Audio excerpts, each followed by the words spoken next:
Well. Joining me on the show, Victor Velmo, music analyst, A&R, on-air personality. It's great to have you on the show. Thank you so much. We've been having this conversation for a while. I've been saying to myself that I do not want to just... It's not news as in the way we talk about other stories. This is the Chocolate City Cypher. Yeah. And I just want to know, because this cypher gave me so much joy. I reached out to Aldo Corey and I was like, wow.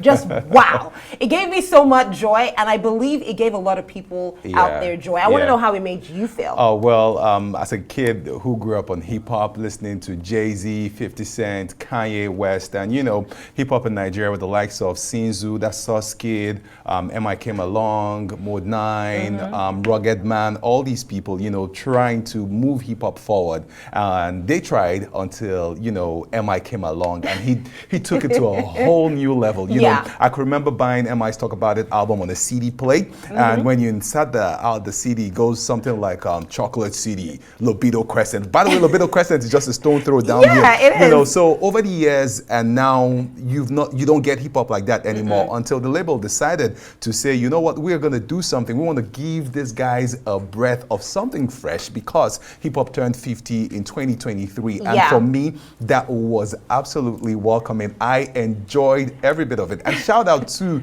the new CEO of Chocolate City, Abu Chiago. He's doing a fantastic job steering the organization to the place where I think it needs to go, considering the times that we are in. I agree with you. I felt so, I mean, to be honest, like, it's been great, I would say. There's been that conversation about the direction of hip-hop in Nigeria. There were several reactions to this cypher. Let's take a look at some of those tweets. One of the tweets was from another hip-hop legend, I would say. Okay.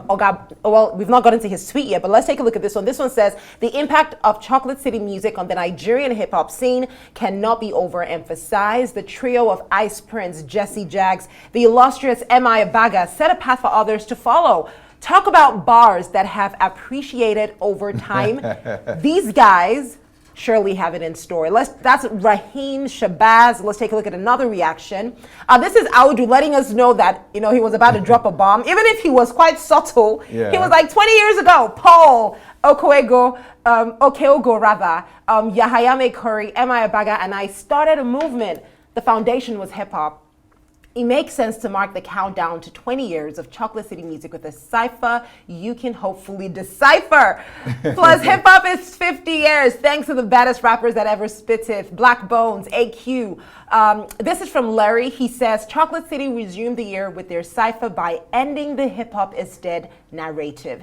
M.I. Abaga still remains the greatest of all time. And finally, Oga Boss, Ill Bliss. What he said was, the Chocolate City Cypher is so dope. I enjoyed it thoroughly. It was totally fire, bonkers. Well done, my brothers.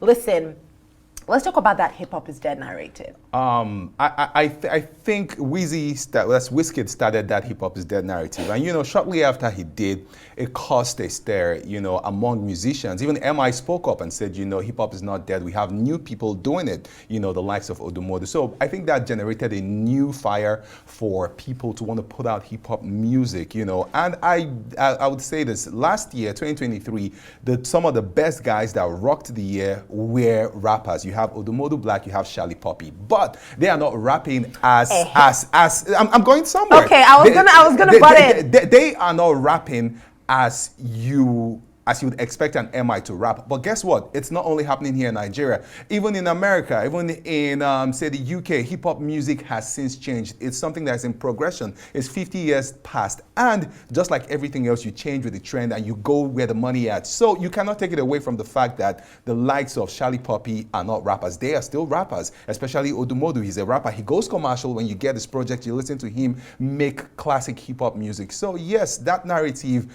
is coming to an end. If two of the biggest names in 2023 would include guys who are, in quotes, hip-hop artists, well, hip-hop is not dead. Okay, so where is the place of lyricism? Do you know why till tomorrow? Yeah. I remember after M.I.'s last body of work, and I think it was called The God, you know, something like that. Yeah. And he said that wasn't that long ago, and he said that, you know, he was just gonna, you know, do a lot of other stuff. when Olamide said the same thing as well, it really broke my heart. I would look at these people and just be like, he was just not a nice person. How dare, like, what? I listened to MI, just little features on several songs. If you've listened to Forever by Chike, you listen to MI's verse on that. It's how subtle he speaks. He's having a conversation, but the things he's saying, you could daydream with MI's words. Where is the place? Not even just MI, even Jesse Jags. You listen to that Cypher, you listen to Ice Prince, you listen to the things these men are saying.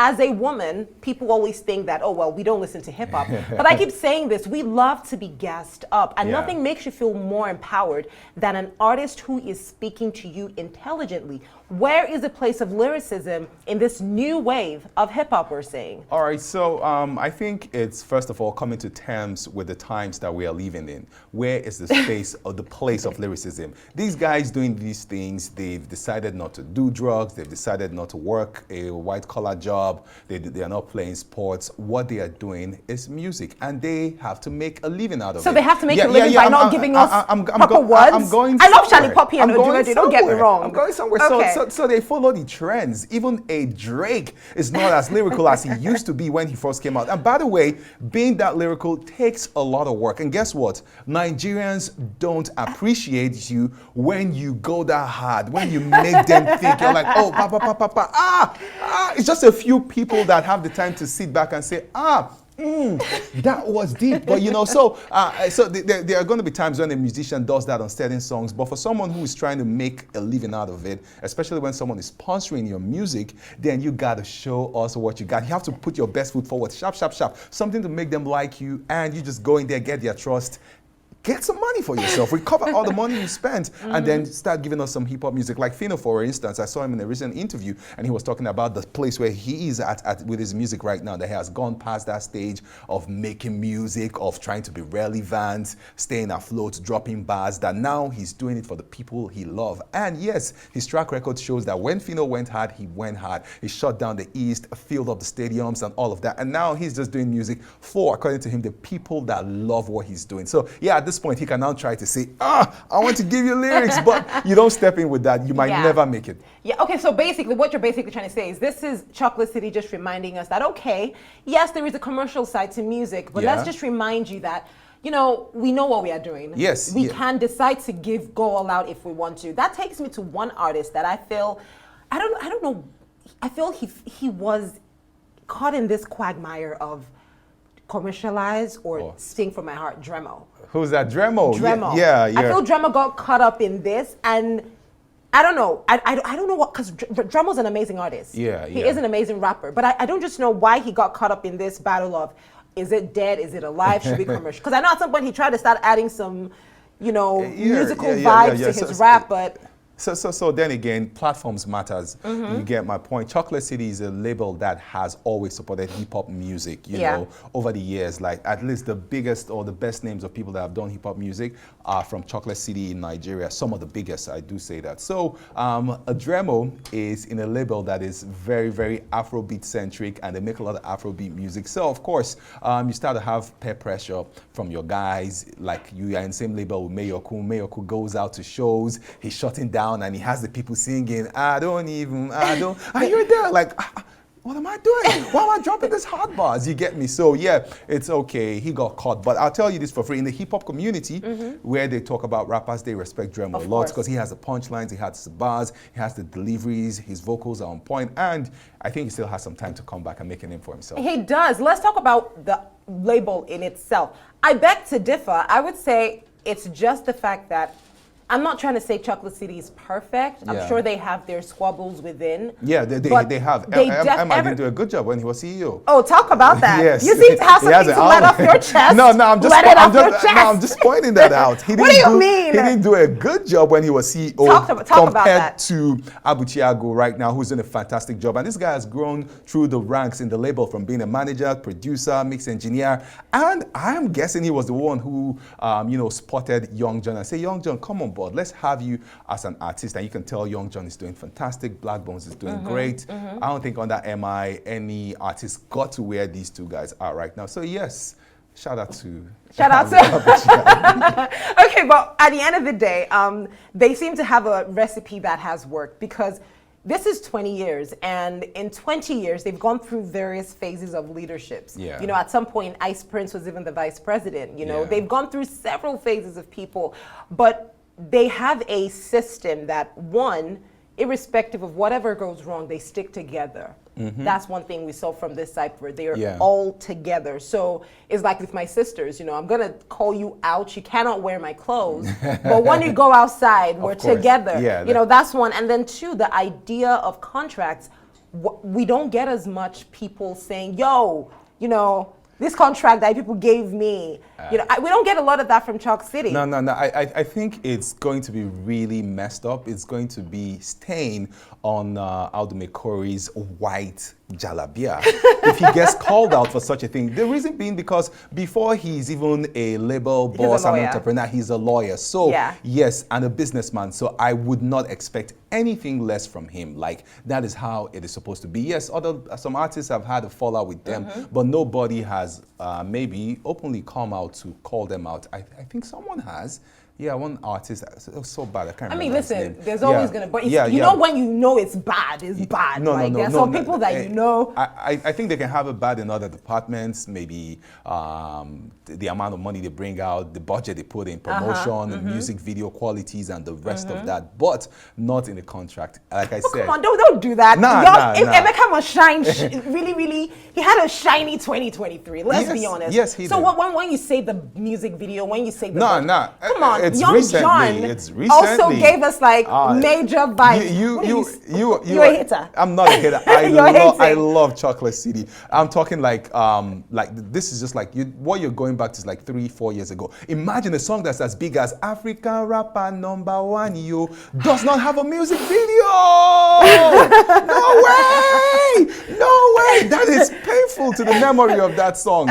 It's so painful. Okay, I get where you're coming from. Yeah. I get where you're coming from. Well, I really like the points you're bringing in. So all in all, let's cap this up. 20 years of Chocolate City.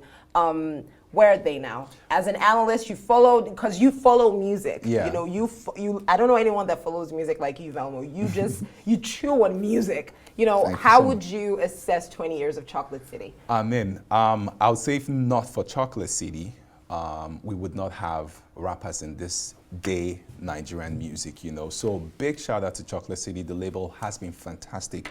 They have been known for one thing. At least they've tried other things and maybe they didn't get it right. But one thing that we are sure of that Chocolate City has gotten right is how to manage a rap artist, and they have done that very well. Systematically, they've been fantastic with the releases, the content, how they've been pushing it. You see from the MI era, MI was able to bring Jesse Jaggs on. Jesse Jaggs brought Ice Prince on. Ice Prince had his time. The Loose Cannons and the AQ, they didn't really do much and all of that. Yeah, Dice Ailes came on board, tried as well. You had Ruby, you had Victoria Kimani at some point. So it's been a ball up until now. There's been ups and downs, but what I gotta say is that Chocolate City is the reason why a lot of artists out there are still rapping. And at the time, Chocolate City took on MI and say, let's make this guy great. We believe in you.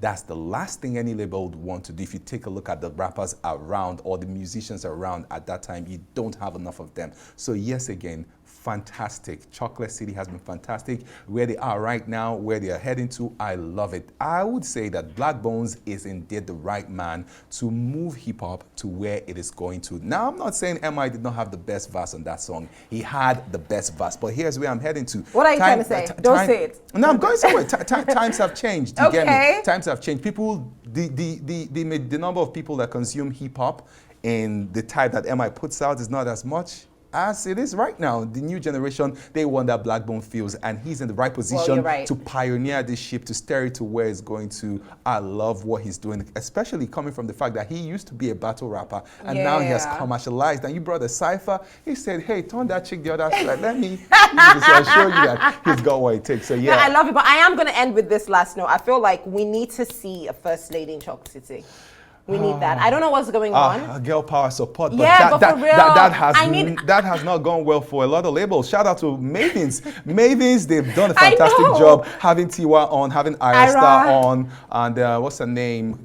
DJ on. Yeah. But But what's up with the females? Like, I feel like it would be great because I know that there are a lot of great female women rapping. Like, did I just say female women? There are a lot of great women rapping out there. So I'm looking forward to Chocolate City signing on some. Hopefully, it doesn't cause Casella. I hope so. Fingers crossed. I hope so. You have a lot of things. You have a lot of thoughts. Nah. You Girl have things power. to say. Girl power. But wait, I hate to do this. I'm not a competition person. Oh, I yeah? love it, but I have my favorite bar from the Cypher, and I'm going to tell you what it was. Okay. So my favorite line was when M.I. Abaga said, and I'm going to paraphrase because I'm not a rapper, so obviously. He was like, people often want to see what you're doing to believe that you're doing something. But do you see the Holy Ghost?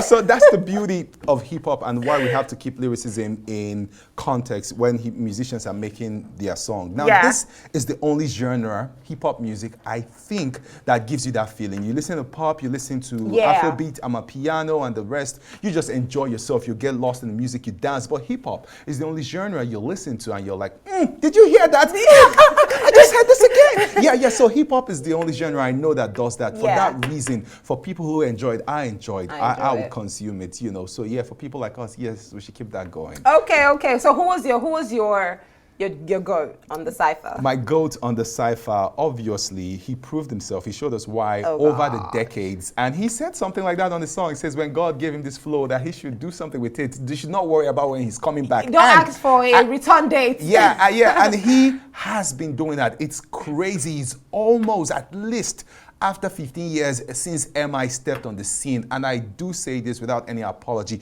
no rapper has come out of Africa, Nigeria, and has been able to spit bars on M.I.'s level. Shout out to Caspar Nioves, shout out to Sarkodie, shout out to Vector, Mode 9, Dremo, YP, Modu, and the rest of them. Shout out to all you guys, but nobody, at least just yet, has been able to do it on M.I. level. Having said that, yes, M.I. had the better verse, but shout out to Black Balls!